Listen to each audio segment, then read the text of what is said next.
Īsumā iepazīstiniet lūdzu ar savu pārstāvēto klubu. Jā, esmu Kandavas karatē Kyokushinkai Bushido treneris Mareks Lavrinovičs. Un cik ilgi jau šis klubs pastāv? Šis klubs pastāv pirms manis trenēšanas, jau pastāvēja kopš 92. gada, bet tad treneris diemžēl ar smagu slimību nomira, un es pārņēmu to klubu no 2006. gada. Nu, teiksim, kāda ir atsaucība? Vai jauniešus interesē šis sporta veids? It kā interesē. Pašlaik ir ļoti modē, visi skrien uz tādu MMA, cīņas bez noteikumiem. Tas pašlaik ir tādā topā un kā viens. Bet, ir arī piekritēji uz Kyokushin, jo mēs esam pilnā kontakta karatē. Mēs startējam arī daudzās citās disciplīnās, kā viens, boksā, MMA tai pašā mēs startējam. Tāpēc mēs esam tādi virspusīgi, kas, kā Rainis teica, kas mainīsies, tas pastāvēs. Mēs esam tādi, kuri var piedalīties jebkādā stilā.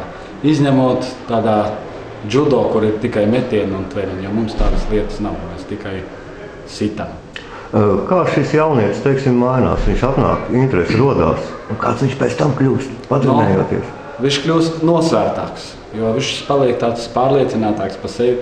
Viņš vairs nav tāds, kurš cenšas kaut ko pierādīt kādam, kā ir. Kas staigā, tik atnāk uz 3 treniņiem, un viņš domā, ka viņš jau ir satrenējies, un tad pazūd ielās. Tādus mēs, diemžēl, no treniņiem dzenam prom, kuri nāk un uz ielām taisa visādas nepatikšanas. Bet tie, kas trenējas ilgāku laiku, viņi, kā es saku, kļūst mierīgāki. Viņi visu dzīves problēmas, viss tas psiholoģiskais ir sagatavots tā, ka viņš dzīves problēmas viņš mierīgāk uztver. Viņš pats paliek, pārliecinātāks par sevi.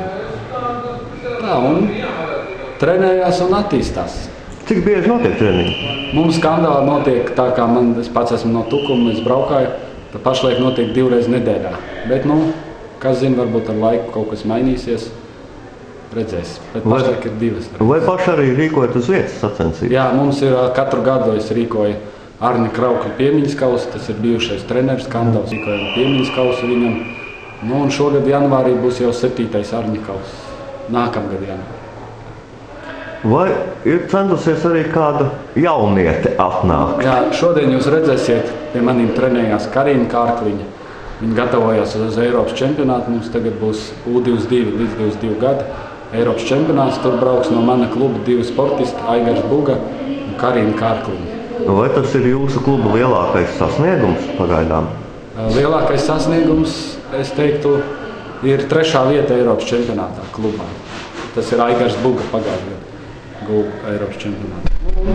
Aigars Buga arī ļoti sekmīgi startē kā viens. Viņš ir profesionālās cīņas aizvadījis 6 un viss ir uzvarējis. Ir ar ko lepoties. Vēl ir daudz sportistu, kurš tagad ir traumēts Edgars Freimans, kurš ir ļoti talantīgs sportists. Viņš tajā motokrosā arī piedalījās un guva smagu traumu gurnā. Pašlaik treniņus neapmeklē, bet drīz būs uz kājām un atkal trenēsies. Es teiktu, ir ar ko man lepoties. Ir daudz sportisti. Jūs trenējat jau ilgāku laiku. Kāda, teiksim, ir šī tendence Latvijā šim sporta veidam attīstās?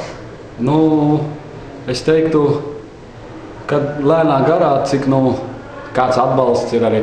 Jo sākumā, kad sākam, tad mums bija klubi bišķiņ vairāk, tad citi sadomāja aiziet uz Ashihara karatē, tur citi pārstāv.